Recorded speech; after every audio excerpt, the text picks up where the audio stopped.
ډاکټر دیدار یوسف زئی وایي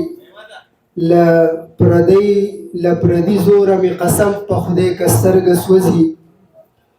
لپردي زوره مې قسم په خدای که سترګه سوځي لکه چنار همیش د خپل وجود اور اخلم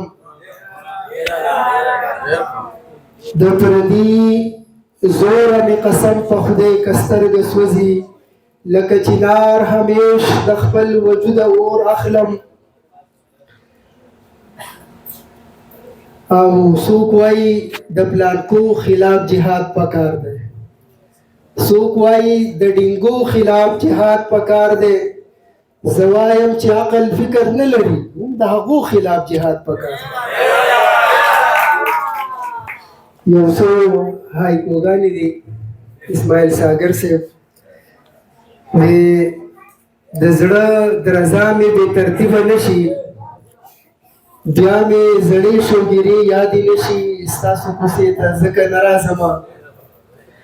او لاس به یې لوند زما په مخ راښکو خپل لمن به یې صفا کړمه زه نن چې مې مور نشته خیرن ګرځمه او لاړ شه د کلي لیونۍ ته وایه د لاس میچنې لږ په خیال ګرځوه چې د قسمت کرښې جوړانې نشي او د چا د بغاوت سر تر پامیره رسېدلی د چا ټیټ شوی سر د ملا تر تیره رسېدلی او سره د بغاوت جانانه ارتې تڼۍ ګرځي تعجب نه دی په دومره رقیبانو کې ژوندون